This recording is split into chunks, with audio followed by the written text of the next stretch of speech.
Hello, YouTubes. This is TheViper. And I was laying in bed this morning. I was reading on my phone, browsing Reddit, and then I came across the public update preview March 2024 patch notes. And I read through a little bit, fair bit of it, and then I realized, holy smokes, this is actually huge. And I wanted to talk about it. So that's what we're doing. PUP March 2024 patch notes, stability and performance. They're fixing some crashes and issues with different things.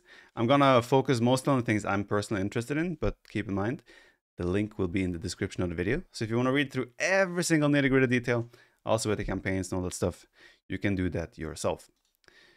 Fix some of these things as well. Fish traps will now display outlines when visually obstructed by buildings. That's nice. So fish booming is easier, or nicer rather. I like that. They changed some audio stuff as well. In the user interface, the checkbox for graphics for main and secondary objectives. I imagine this is for the campaigns and such. Availability upgrade level bars in technology tree preview now have more distinguishable colors. Relics no longer have armor on display. Fair. Again, all these like just nice little fixes. Hotkeys. Ungarrisoned hotkey now consistently works for rams when having several garrisoned and ungarrisoned rams together. I've done this a lot where I tried to ungarrison all rams at the same time and it doesn't really work. And now it seems like it should be, it says more consistently working. Now, disclaimer. Usually they make a big patch notes and half of it doesn't really work as intended or they break half of the other game. But let's stay positive. If everything that they are doing in this patch works as intended, we have a hell of a patch in front of us, and I'm super excited for it to come out. Convert hotkey for military units now functions properly. I think it's just with monks. Multiplayer, sorry. The match will no longer terminate for all players when one player in game goes out of sync, or one game with more than 2 players goes out of sync. So only the desync player will be dropped. The whole game itself won't be like shut down, let's say. Some Xbox changes. Obviously not relevant for those that use computer. I play on computer, so it's not relevant for me. Gameplay. Now we're getting to the cool stuff. So, added a new drop-off resource command for villagers and fishing ships. It makes the units take the resources they are carrying to the nearest drop-off building and return to work right away. Essentially what this does, let's say you have villagers under your town center. I mean, if it works as intended, and you're on the sheep, right? Normally you would always have to like manually click your villagers to drop off on the TC and then back to the sheep. Now you can just select the villagers and click one single hotkey and they will force drop to the town center and go back to work again. This sounds like an insane quality of life feature that will be super convenient for not only the sheep scenario I just presented. Like imagine I'm chopping trees, right? I have 5 on wood, I need 75 wood for a fishing ship, and I have like 67 wood. I can just select my 4 or 5 vills on wood, click this hotkey, they will drop off wood and immediately go back to work, 100% efficient, and I can build my fishing ship. This sounds like a super nice quality of life feature, and I hope it works. I keep saying that after everything. I assume there was supposed to be a picture here. Or if I do this, what happens then? Yep, okay. Added a new seek shelter command for villagers. The behavior is similar to Town Bell, but the only selected villagers will seek to garrison into nearby buildings. This new feature is only supported on PC for now, and Xbox will also be supported soon.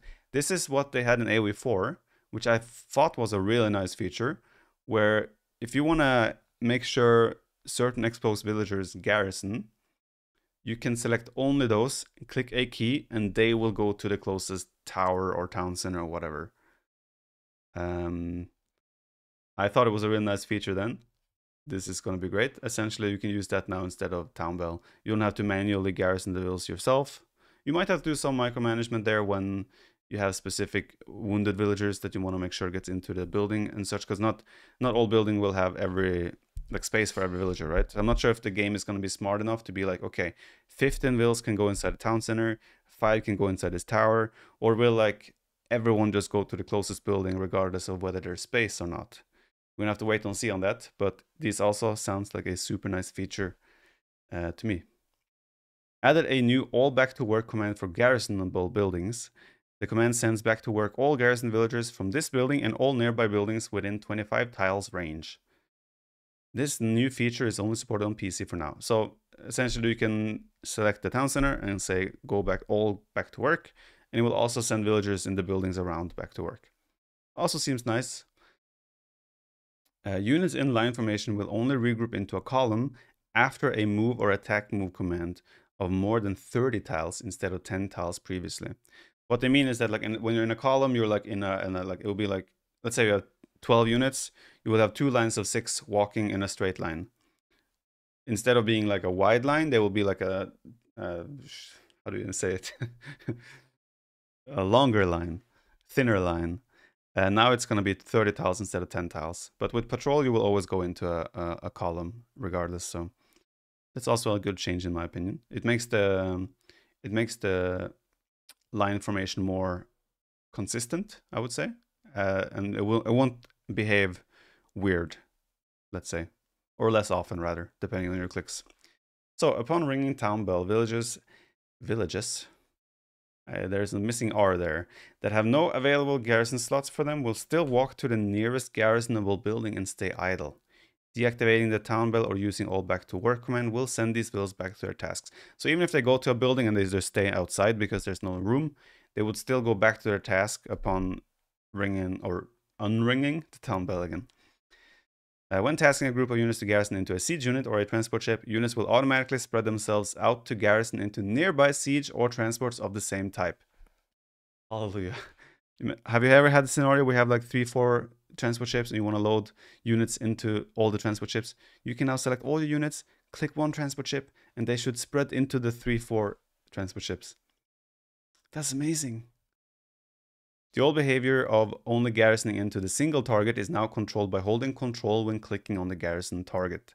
So essentially, if you hold control, you can make sure they drop or they go into a specific transport ship. It can be useful in some scenarios. I'm not sure how wide this is, right? If I have one transport ship on the other side of the map, are they going to try to garrison in that transport ship? You know, we don't know the distance of how far this goes. Hopefully it's a little bit like conserved into like, say, 15-20 tiles, so they cannot go crazy. Drag selection when holding down Alt with selection modifier setting enabled will no longer select mule carts and herdable animals. Now only civilian unit classes are selected, so villagers, fishing ships, and trade units. Herdables can still be selected when there are no civilian units in selection though. I've had this issue when I've been playing Georgians and Armenians where like I want to select all my vills on the woodline, for example, or on the deer or whatever, and I want to like run them to the town center, and I always end up selecting the mule cart as well, because I do that with holding Alt, and yeah, I don't want the mule cart to be selected, so that's a very good change. Healing a damaged mule cart by garrisoning it into a building no longer costs resources. I had no idea you could garrison a mule cart and heal it. Can you do that? Imagine it was like automatically being like costing their repair cost before when you had it garrisoned. But I had no idea you could heal it like that. Not that it matters, I don't see much of a use case for it, but fun nonetheless. Siege weapons now do full damage within the radius of a projectile, instead of at the center point only. This seems like a massive buff to siege units in general. So essentially the whole radius of your damage is going to have full damage. That's going to be massive for bomber cannons, Ufnits obviously, Onager, like Mangonels. Mangonels got a massive buff from this. Siege Onagers, I imagine Scorpions as well, because they have a little bit of a radius. So this is a massive change, I think. I'm going to have to wait and see how exactly this plays out. But if it works as I think it works, this sounds like a massive buff to Siege. We'll have to see. Town centers will now hit units, like closer targets will be hit more reliably. Hallelujah. I wonder if this is going to nerf the whole run under the TC with the scout and just grab the enemy sheep, for example, right? But where I noticed this the most was when I was playing Nomad and an enemy villager would run by my town center and I would garrison all my villas in my TC. The enemy villager would literally run one tile or even under my town center. I would barely be hitting it. So yeah, we're gonna have to see. This is a good change though, because I felt like in the past, before DE, anything that ran close to or under the town center would always eat a lot of arrows. Now it feels like running under the town center is barely punished. And I also think that the thing you can do with a scout to run under TC and grab sheep should not really be possible without taking damage. So I think this is a good change. Drop relic button and hotkey are now available when having monks and monks with relics selected together. Pressing the button or hotkey will make one of the monks drop the relic. Okay, cool. And then they added some cheat codes. And now this is where, actually no, I had read this as well. Researching spies technology as Chinese no longer subtracts more resources than intended. Warrior priests no longer stop automatically healing after being tasked into a group. Fixed an issue where monks were unable to put the relic into a monastery when using the command queue with the new waypoint behavior toggled off. Placing a building foundation on the top of a boar-like animal no longer prevents it from returning to its original location. What we saw a lot in Rage Forest was you bring in like 3 or 6 boars and you just build a house on them to de-aggro them, and they would just sit around your town center the rest of the game until you want to eat them, right? That's not longer going to be possible. So that's also why I didn't want to get used to that behavior, because I knew they would probably fix that down the road. Researching times of queue technologies are now correctly considered for splitting into the building with the shortest queue when queuing technologies from several selected buildings. I thought that was already done, but I guess it wasn't. It was just looking at the percentage and putting into the one with the furthest percentage researched.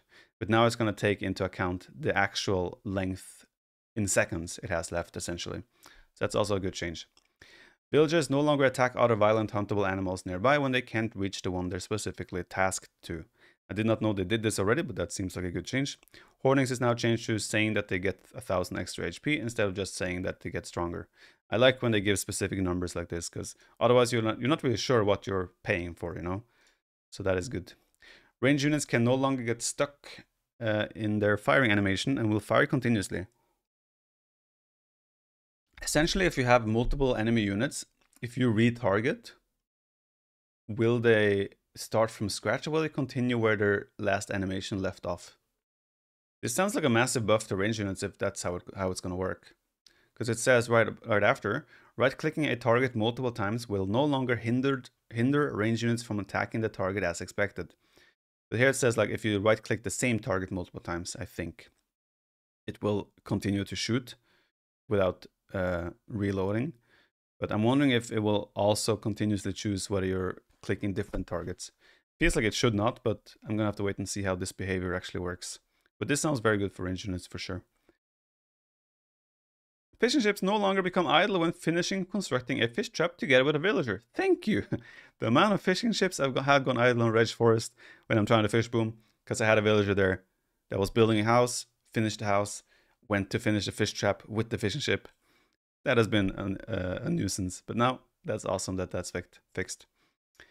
Fixed an issue where standing units would regroup into formation every time when a unit leaves the group. Yes. Vertical and horizontal gate foundations can no longer get destroyed in one hit when their corner parts are hit with splash damage. Okay. Stone gate foundations no longer receive an incorrect HP increase when advancing to the castle age. Fixed an issue where mangonels would not automatically attack buildings at max range. All monks will now lose their faith when a group of monks completes a conversion without theocracy researched. I thought this was already, I didn't know there was a bug here involved, where like if you convert a unit, apparently not all the monks will lose their faith. So I'm not sure. Fix an issue where a player could get the same civilization multiple times in a row when playing random civ preferred in their ranked quick match queue. Fix a legacy issue where multiple projectile volleys such as Chukunu, when switched from one target to another amidst the attack, would result in a loss of damage due to not correctly applying primarily projectile damage on the new target. Okay. Fix an issue where defensive structures such as castles could output more damage than intended when switching targets. Everything here sounds great, I have to say. And this is where now we just have some campaign changes. And this is where I stopped reading and I was like, damn, I want to talk about this. So here I am talking about it. I have not read the balance changes yet, so you're going to get my live reaction to those. But I have to say, so far, like all the changes they mentioned so far, quality of life and fixes, this could be one of the best patches we've had in years. Maybe ever, if everything works as intended. All right. Balance changes. What do we have here? Georgians no longer start with game with a -50 food penalty. Okay, hopefully that's compensated. Let's see. Cavalry regen is 5, 10, 15 HP per minute in Feudal, Castle, and Imperial Age. Has been changed to Cavalry regenerates 15% HP per minute. That is a nerf. if I'm reading this correctly. No, wait, is it? So a scout has what, 45 HP? So 10% will be 4.5 HP per minute. So that's a buff in feudal age. But I imagine it's an... Is it a nerf? No, because they get more HP as well. Never do math on stream or on live recording. I'm not sure if this... I'm not gonna try to even bother doing the math right now, right here. But it doesn't seem like a massive change. Because usually... I mean, it depends on the unit, right? But like a paladin, for example, will have higher benefit from this rather than that, for example. So the more HP your unit has, the better the HP regen is, of course. So overall, I don't want to try and think about right now if it is a buff or a nerf. So Monaspa train time increased from 11 to 14 seconds. That is very good, because it felt like they produced so fast. Monaspa nearby unit requirement for additional attack increased from 5 to 7 units. Okay, so Monaspa got a proper nerf. It's not a massive nerf, but it is a nerf. They did get compensation is that they have they don't have the food penalty anymore. But I think Georgians was already such a good civ that this is okay. Georgians are cooking. Incas fixed a bug where the food discount wasn't resulting in correct cost values for Eagle Warriors and Skirmisher line. New food cost 21 in Feudal Age, 20 in Castle Age, and 19 in Imperial Age. What did it actually have before? I didn't know that. Genoese crossbowman time decreased from 18 to 6. Yeah, this is crazy, guys. Look, Monaspa were produced in 11 seconds. Genoese crossbowmen were produced in 18 seconds. 7 seconds more per crossbowman, Genoese crossbowman, were the original production times. That's crazy. But yeah, this makes sense. Genoese always feels like it takes forever to get out. Tatars, Flaming Camel no longer require Timbered Siegecraft to be trained at castles, but now becomes instantly available at Siege Workshop when researching the Imperial Age. So Flaming Camels are now a proper siege unit produced from the Siege Workshop. Interesting. That means you won't limit your castle production. You don't need your castle to produce Flaming Camels anymore, which is great. So you always have the option whether you have stone or not. Okay, Flaming Camels got a lot more viable, but they have gotten a 10 second extra production time, or yeah, training time rather. Okay, that was not a lot of balance changes. I was thinking it might be more. All right, then we have some map changes. Lobbies and matchmaking. Fixed an issue where the lobby would not be private after selecting visibility private. So all my secret training has been done in public, or what? AIs will no longer idle village. Okay, just AI changes. Pathfinding. Military units will now more readily attack a specific right-clicked unit instead of freezing or attacking an alternate unit. However, units will still attack alternate units as usual if they are part of a large group or intended target is impossible to reach. Makes sense. Units right now, melee units in particular, are quite awkward. When you right-click something, they tend to freeze and not do as told. So hopefully this is going to fix that. When a right-click attack command is sent to a unit that is temporarily not possible to path to, units on stand ground will attempt to target the selected target for longer before attempting to switch to another target. Okay. Some scripting, modding, editor. All right. That's it for the changes. I think if everything goes as intended here, the March patch is going to be the best patch we've had, possibly.